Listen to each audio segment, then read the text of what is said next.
नमस्कार, मैं हूं आपके साथ उमा पाल और आप देख रहे हैं स्टार न्यूज प्लस। आइए अब रुक करते हैं आज के कुछ खास खबरों पर। तब तक बने रहिए मेरे साथ स्टार न्यूज प्लस पर। धन्यवाद।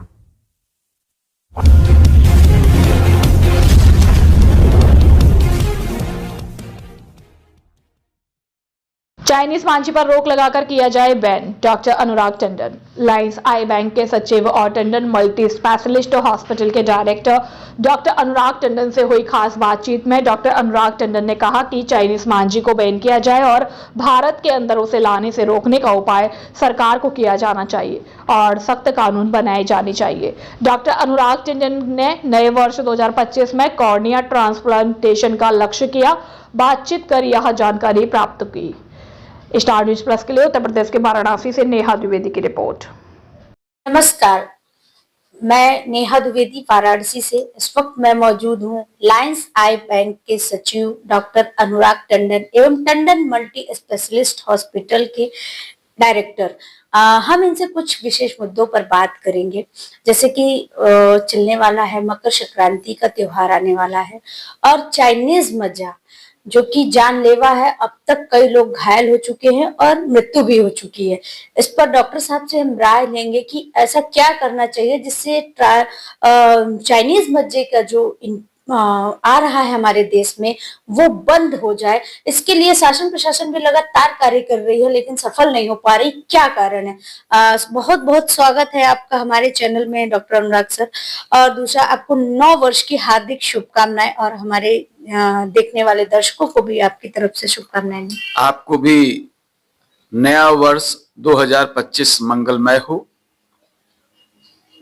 आज आपने चाइनीज मंझा और पतंग की बात करके हमको 20-25 साल बैक टू फ्यूचर ले गई। हम जब बचपन में थे, कक्षा 6, 7, 8 में पढ़ते थे, हमारा पक्का माहौल चौक में हुआ करता था। पतंगबाजी हमारे पिताजी, हमारे चाचा जी, हमारे सभी भाई लोगों का और वो पक्के माहौल का एक जबरदस्त शौक था। और मकर संक्रांति के दिन तो एक तरीके का फेस्टिवल मनाया जाता है और आज गुजरात में तो बहुत बड़ा फंक्शन पतंगबाजी होती है। मेरा अपना मानना है कि जितने भी शहर हैं उत्तर प्रदेश के, यहां तक कि मैंने देखा है न्यूजीलैंड और भी बहुत से यूरोप कंट्री में वहां भी पतंग उड़ाई जाती है। अब आपका सवाल है चाइनीज मंझा।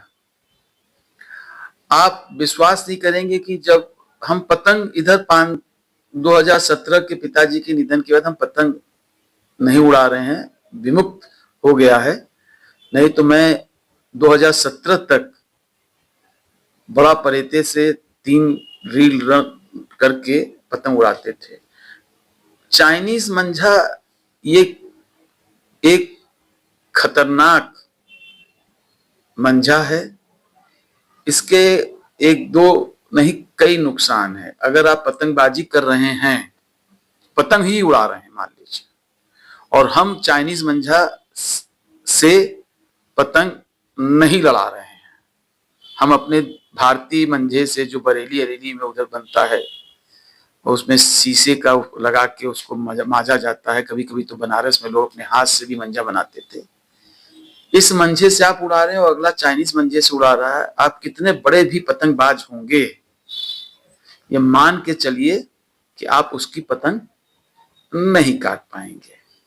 एक तो सबसे बड़ा ड्रॉबैक ये है, जो पतंग के शौकीन है उनको बड़ा डिप्रेशन होता है, यार हम इतने अच्छा बढ़िया से झोल दे के और बहुत तेज खींचे और हम कट गए। तो वो कटते नहीं है, वो अच्छा लड़ा रहे हैं, वो चाइनीज मंझे के कारण कट जाते हैं। एक तो जो पतंग उड़ाता है और चाइनीज मंझा नहीं यूज करता है वो बड़ा निराश होता है। और ये फेस्टिवल मुझे लगता है कि हमारा देश विभिन्नताओं से भरा हुआ है। जितनी तारीफ की जाए भारत देश के सनातनियों की और सभी की, कोई जवाब नहीं यहाँ पर। और उसमें एक मकर संक्रांति है पतंगबाजी।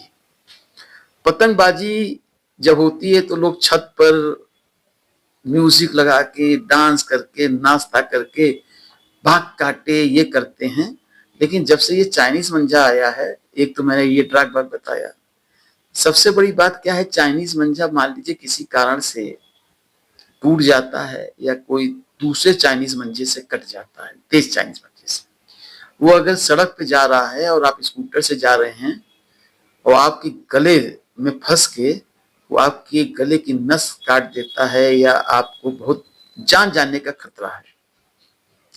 अब सवाल ये उठता है, जो चीज हमारे जान का दुश्मन है, कई लोग हर साल घायल होते हैं, हम कई साल से सुन रहे हैं, तो सबसे पहले ये चाइनीज मंजा अगर सरकार कहती है बैंड है, मेरा मेरा भी सवाल यही है कि अगर सरकार कहती है कि ये बंद है और चाइना का कोई भी माल भारत पे नहीं आएगा, तो ये चाइनीज मंजा आखिर आता कहाँ से है और हर वर्ष आता है?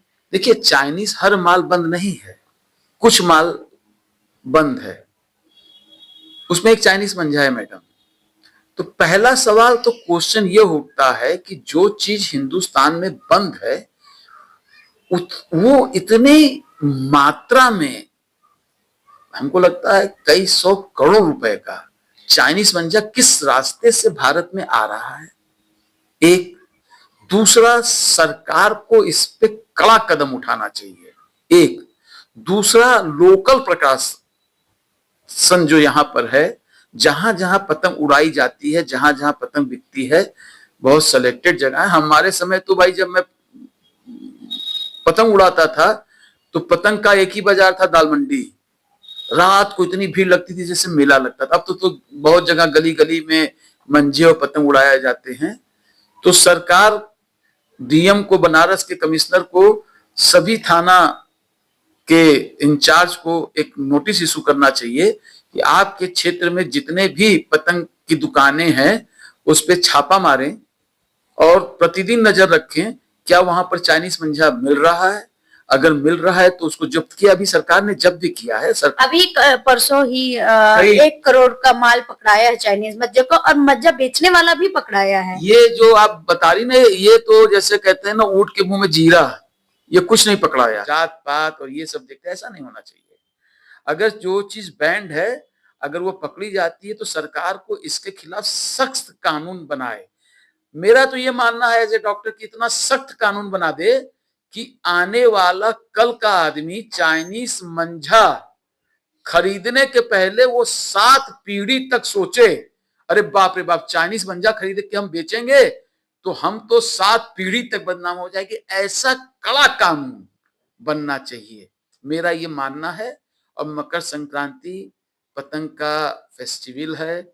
हमारे तो जिस क्षेत्र में अभी मैं रह रहा, मैं चौक में रहता था, तो वहां तो मैडम मैं बताऊं, जब जाड़ा पड़ता था दिवाली के आसपास, तब जाड़ा पड़ने लगता था, उस समय से लेके मकर संक्रांति के बाद से पतंग उड़ना बंद होती थी। हम लोग छोटे थे, हमारे पिताजी, हमारे चाचा लोग, हमारे सारे भाई लोग एक से एक बड़े पतंगबाज हैं।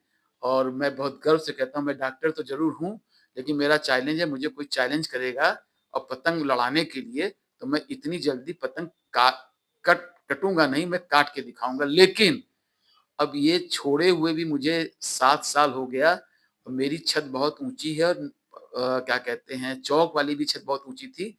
और जब हवा तेज चलती है और परेते से जो पतंग में काटता था और जिस तरीके से बग काटे चिल्लाता था, वो भी एक अजीब अजीब सुख आता था। लगातार कई संस्थाएं अवेयरनेस का कार्यक्रम चला रही हैं चाइनीज मज्जे को लेके, और बैन भी करने की मांग कर रही हैं, और लोगों को भी अवेयर कर रही हैं कि इसे ना खरीदें, अपने बच्चों को खरीद के ना दें। हाँ, आप बहुत अच्छी बात कही। संस्थाएं तो हमारे बनारस का ये बाबा भोलेनाथ की नगरी है, हमारी बहुत सी संस्थाएं बहुत अच्छा काम करती हैं। लेकिन बच्चे, जैसे हम ही पतंग उड़ाते थे तो हमको लगता था कि मेरी पतंग कोई ना काटे, तो भाई पतंग तो कटनी कटनी है। चाइनीज मंजे के साथ ये दिक्कत है कि पतंग मुश्किल से कटती है, तो बच्चे तो वही मंजा खरीदेंगे जिससे पतंग ना कटे और कम से कम पतंग लगे। ये अभिभावक को देश हित में आना चाहिए, वो कुछ भी हो जाए, वो चाइनीज मंझा बच्चों को न खरीदे। कुछ बच्चे तो अपने मन, ये मीडिया के लोगों को मालूम है, एक सम्मान होता है। ये समाज बहुत चालू है, बहुत स्मार्ट है, आपके कार्यों को देखता है। आप फर्जीफिकेशन कर रहे हैं या सही में काम कर रहे हैं। 31 साल के बनारस की सभी संस्थाओं ने डॉक्टर अनुराग टंडन के कार्यों को एज ए डॉक्टर देखा है। मैं किसी से नहीं कहने जाता कि आप मेरा सम्मान कीजिए।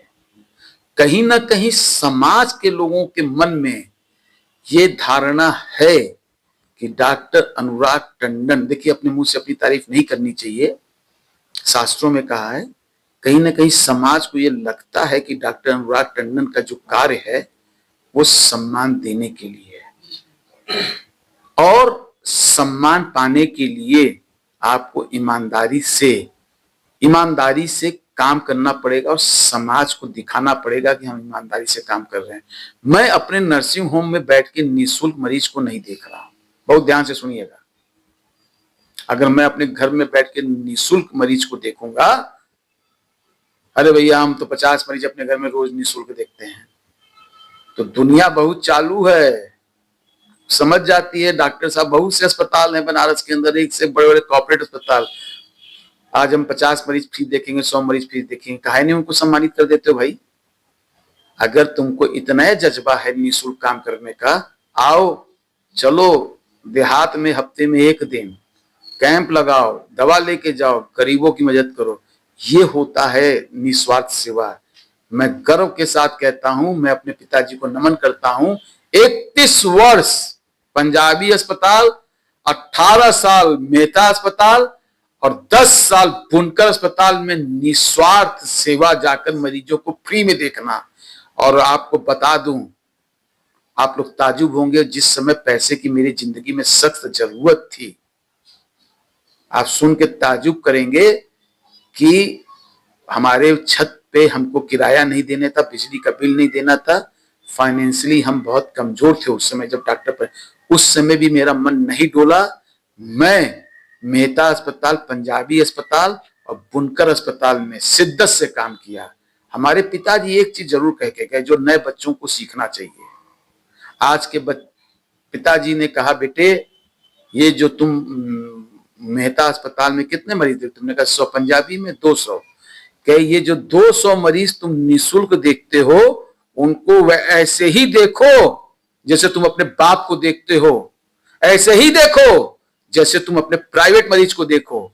यही 200 मरीज तुमको पूरे पूर्वांचल में तुम्हारी पब्लिसिटी करेंगे, वही तुम्हारे सबसे बड़े दलाल हैं। आज उनकी ये बात मानकर आज मैं डंके की चोट पे कहता हूं, आज हमारे अस्पताल में आज घूम लीजिए, न मेरा किसी से टीपीए है, न मैं किसी कंपनी से अटैच हूं, न मेरे पास कोई दलाल है, लेकिन हमारे पास आज भी 5, 5:30 बज रहा है, मरीज की कमी नहीं है। हमारे मरीज जो हैं, हमारे मरीज को भेजते हैं, हमको कोई कंपनी या कोई दलाल मरीज नहीं भेजता है। यही मैं नए बच्चों को सिखाना चाहता हूं। अगर तुम किसी चैरिटेबल अस्पताल में काम कर रहे हो, अगर 10 मरीज देख रहे हो, 10 मरीज को ठीक करने की कोशिश करो। ठीक तुम्हारे हाथ में नहीं, ये परम पिता परमेश्वर के हाथ में है। अगर तुम सच्चा कर्म करोगे, 10 ठीक होंगे। ये 10 मरीज तुमको 100 मरीज में कन्वर्ट करके देंगे। ये डॉक्टर अनुराग टंडन अपने और अपनी पत्नी सानी टंडन पर देखे हैं और अजमाए हैं। मैंने जिंदगी में कभी 1 रुपया दलाली का नहीं दिया किसी को, और आज इस मुकाम पर हूं कि मेरे पास मरीज की कोई कमी नहीं है। मुझे कभी कभी मरीज को हाथ जोड़ के कहना पड़ता है, मैं आज नहीं कल ऑपरेशन करूंगा। ये होती है सच्चाई। और डॉक्टरी, मैं अंतिम शब्द जरूर कहूंगा अपने सुनने वालों को, जान जाइए, दुनिया के अंदर सबसे अगर पवित्र कोई पेशा है और जो सबसे ज्यादा पेशा है, अच्छा पेशा है, वो सिर्फ और सिर्फ डॉक्टरी है। एक हर व्यक्ति, अब तो भाई डोनेशन कॉलेज खुल गए ना, हमारे समय तो डोनेशन कॉलेज नहीं थे, 7 मेडिकल कॉलेज थे सिर्फ यूपी में। प्रभु उसी को चाहता है डॉक्टर बनाना, जिसके मन में रहता है कि इस व्यक्ति को हम डॉक्टर बनाएंगे, ये अच्छा काम करेगा। तो जो व्यक्ति डॉक्टर बनता है वो समझ ले कि वो अपना नहीं परम पिता परमेश्वर का काम कर रहा है। अगर उसके काम में तुम गड़बड़ी करोगे, उसकी लाठी जब पड़ेगी तो तुम उठ नहीं पाओगे। तो ये थे हमारे साथ डॉक्टर अनुराग टंडन, जिन्होंने नई पीढ़ी को डॉक्टर के पेशे को किस तरह से देखना चाहिए और किस तरह से लोगों की सेवा करनी चाहिए। वाराणसी से नेहा द्विवेदी की रिपोर्ट।